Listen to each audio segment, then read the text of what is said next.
حساب کتاب حضور کے صدقے جنت کا آمین خصوصی آمین کا کیا مطلب خصوصی آمین کا کیا مطلب مجھے سمجھ میں نہیں آتی بات کیسی بزدل قوم ہو گئی میں جوش کے ساتھ بنا حساب کی جانا تو نہیں اس کا مطلب یہ ہے ارے بھائی بنا حساب کتاب کے زور سے بولو آمین بس آپ وہی بات جوش دلانا پڑتا ہے نہیں پھس پھسی قوم ہے ہمارے یہاں اگر ہمارے کسی دوسرے طبقے میں تقدیر وہ کبھی پھس پھسی ہو کر نہیں بیٹھتے وہ کبھی نہیں جو بات پسند آتی ان کو سبحان اللہ الحمدللہ مقرر پاکستان میں جتنی میری تقریر اتنا جوش ہوتا ہے مجمع کے اندر اتنا جوش ہوتا ہے کہ بار بار آدمی جوش میں آ کر تقریر کرنے والے سے مصافحہ کرنے لگتا ہے اب اندازہ لگائیے مجمع کو بھی جوشیلا ہونا چاہیے ذرا بیدار ہو کے چنانچہ اللہ تبارک و تعالیٰ پہلے چھوٹے چھوٹے گناہوں کا حساب کتاب لے گا جن سے بھی لے اللہ ہمیں تو بچائے حساب کتاب سے چنانچہ جب چھوٹے چھوٹے گناہوں کا حساب کتاب لے گا تو اللہ تعالیٰ فرمائے گا فرشتوں سے معاف کر دو بھائی معاف کر دو معاف کر دو بھائی معاف کر دو جانے دو ان کو معاف کرو چھوٹے گناہ ہیں اور اللہ فرمائے گا سنو غور سے اور ایمان تازہ کرو اپنا کہ اللہ تبارک و تعالیٰ نے 6 گناہوں کو معاف فرما کر مثلا 50,000 یا 1,00,000 گناہ زندگی کے اندر چھوٹے چھوٹے کیے تو فرشتوں سے اللہ فرمائے گا معاف کر دو اور ہر گناہ کو معاف کر کے ہر گناہ کے بدلے میں ایک نیک لکھ دو 1,00,000 گناہ 1,00,000 نیکیاں اللہ نے خود دے دی میاں ہے رحیم اور کریم کے نہیں بہت بڑا رحیم اندازہ نہیں سکتا فرمایا معاف کر دو اور 1,00,000 کیے تو اس بدلے میں 1,00,000 نیکیاں لکھ دو اب آپ کو معلوم ہے بندہ کتنا لالچی ہے پہلے تو تھر تھر تھر تھر کانپ رہا تھا پتہ نہیں کیا ہوگا اللہ میرے ساتھ کیا معاملہ کر تھر تھر تھر اسی بھی آتی ہے اس بندے کے اوپر تھر تھر تھر تھر کانپ رہا تھا اور جب یہ دیکھا کہ میاں میرے چھوٹے گناہ معاف ہو گئے اور ہر گناہ کے بدلے میں ایک ہی مل گئی تو اللہ تبارک و تعالیٰ سے فرمائے گا یہ سوچ کر کہ جب چھوٹے گناہ کے بدلے میں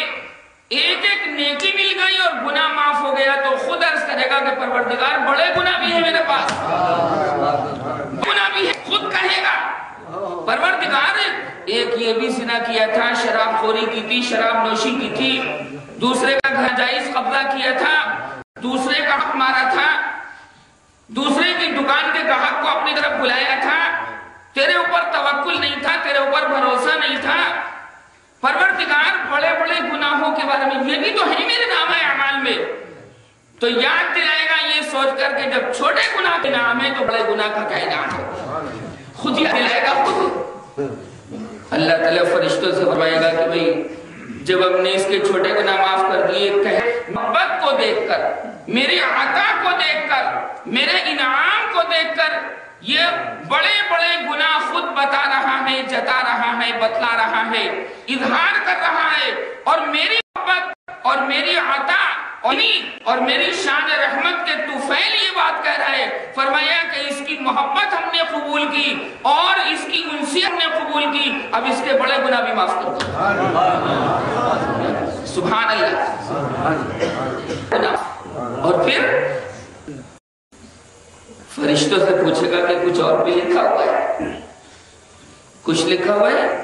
کہ ہاں میاں کئی لاکھ نیکیاں تمہارے نامہ اعمال میں لکھی ہوئی کہ کون کون سی میں نے تو اتنی نیکیاں کی نہیں تو پروردگار عالم کی جانب سے جواب ہوگا کہ تو نے کچھ اچھے کام کیے تھے مگر طرح کیے تھے کہ تجھے خود پتہ نہیں تھا کہ یہ نیک کام ہے خود پتہ نہیں تھا لیکن ہم سمجھتے تھے کہ یہ نیک کام ہے لہذا ہم نے ان نیک کاموں کے بارے میں فرشتوں سے کہا کہ یہ باپ سمجھتا لیکن کر رہا ہے نیک کام چلو لو وہاں پتہ لگا کہ اچھا ہم نے یہ بھی کیا تھا اچھا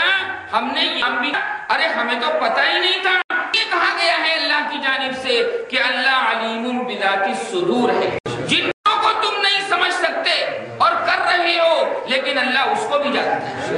عالم الغیب والشہادہ۔ تمہیں وہ بھی آئے گی، اب کوئی بات نہیں، یہ مسئلہ تو ہو جائے گا، لیکن دوسری بات کیا کہ گناہوں کے بارے میں یہ باری تعالیٰ فیصلہ کر دے گا، اور میاں کو بنا حساب کتاب کے، اور خصوصاً ہماری امت کے لوگوں کو، رسول اللہ صلی اللہ علیہ وسلم کی امت کے لوگوں پر تو حضور کے صدقے سے بہت بڑا انعام و اکرام کرے گا کہ سرکار اللہ کے محبوب کی محبوب، لہذا اللہ اپنے محبوب کے صدقے میں، حضور اکرم سرور کائنات صلی اللہ علیہ وسلم کے صدقے میں ہمارے آپ کے اوپر بڑا کرم فرمائے۔ حضور نے فرمایا بش ولا تنفر، بشارت دو نفرت نہ پھیلاؤ، بشارت دو نفرت نہ پھیلاؤ، اس سے بندہ اللہ کے قریب آتا ہے۔ لیکن جھوٹ نہیں جو حدیث سے یا ضعیف موضوع حدیثوں سے جناب وہ نہیں، اللہ کے قرآن میں بڑے فضائل موجود ہیں۔ چنانچہ اس کے بعد کیا ہوگا سنو، اب بات آ گئی اور اسی سے ریلیٹڈ بات ہے، یہ الگ نہیں، اور وہ بات یہ ہے کہ جب سبحان اللہ کہہ رہا ہوں میں اللہ کی رحیمی کو پیش نظر رکھتے ہوئے کہ جب جنتی جنت کے اندر جائیں گے تو کیسے جائیں گے، سنتے رہنا، جنت میں جانے کا راستہ رات کو پار کر کے ہوگا، جیسے دلی جانا ہے تو گڑھ مکتیشور کا پل تو جناب پار کرنا ہی ہے، گنگا کا پل پار کرنا ہے کہ نہیں، اب ریل گاڑی سے آپ جائیں تو پل پار کرنا ہے، اور بس سے جاؤ یعنی گاڑی تو جناب کیا کرنا ہے، پل پار کرنا ہے۔ تو جنت میں جانے کا راستہ پل صراط سے ہو کر ہے۔ یہ ایک ایسی بات بتا رہا ہوں جو آپ نے کبھی نہیں سنی ہوگی۔ جنت میں جانے کا راستہ پل صراط پر ہے، تو سب لوگ یہ سمجھتے ہیں کہ سارے لوگوں کو جناب پل صراط کے اوپر سے کرا جائے، سب سمجھتے ہیں، بڑے بڑے مولوی اس بات کو سمجھتے ہیں کہ جنت میں جانے کا راستہ پل صراط پر ہے، تو مسلم اور غیر مسلم دونوں کو وہاں سے گزرے گا۔ نہیں بھائی نہیں، یہ بات ہے، نہیں بھائی نہیں، یہ بات غلط ہے۔ ہر آدمی پل صراط کے اوپر سے نہیں گزرے گا۔ یہ راستہ جیسے میں نے عرض کیا کہ جنت میں جانے کا راستہ ہے، لہذا جنت میں جانے والے لوگ اس کے اوپر سے گزریں گے، ہر کافر ہر غیر مسلم پل صراط کے اوپر سے نہیں گزارا جائے گا، چونکہ جو کفر پر مرا، جو شرک پر مرا، اس کے لیے تو جنت میں جانے کا راستہ ہے ہی نہیں، تو ہمیشہ جہنم میں رہے گا، خالدین فیہا۔ لہذا اس کو جنت والے راستے پر گزارنے کا کیا مطلب ہے؟ قرآن نہیں پڑھا آپ نے، اللہ نے قرآن میں بیان فرمایا کہ ان کافر لوگوں کو جو ایمان کی حالت میں نہیں مرے بلکہ کفر کی حالت میں مرے، ان کو اس پل سے نہیں گزرے گا، ان کو جہنم کے دروازوں سے داخل کیا جائے گا۔ کیوں؟ یہ کہ ان کو جنت میں تو جانا ہے ہی نہیں، جب جنت میں جانا نہیں تو پل صراط پر سے کیسے گزارا؟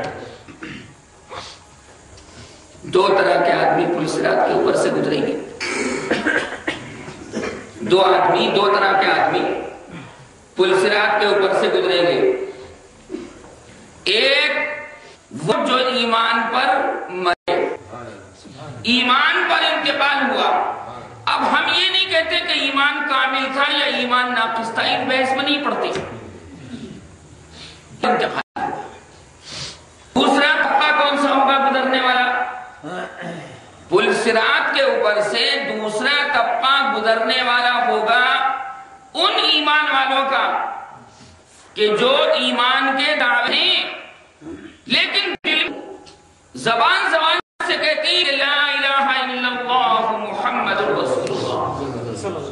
صلی اللہ علیہ وسلم، لیکن دل میں کفر چھپا طبقے کو کہتے ہیں منافقین۔ کیا ہوتی؟ منافقین کا طبقہ اور ایمان والوں کا طبقہ پلسرات کے اوپر سے گزرے گا، اور یہ پلسرات راستے میں کس کے راستے؟ جنت کے راستے میں، جنت کے راستے میں پلسرات ہے۔ اور یہ آپ پڑھ چکے ہیں، جان چکے ہیں کہ بال سے زیادہ باریک، پڑھ چکے ہیں آپ، اور تلوار سے زیادہ تیز۔ اب جو مان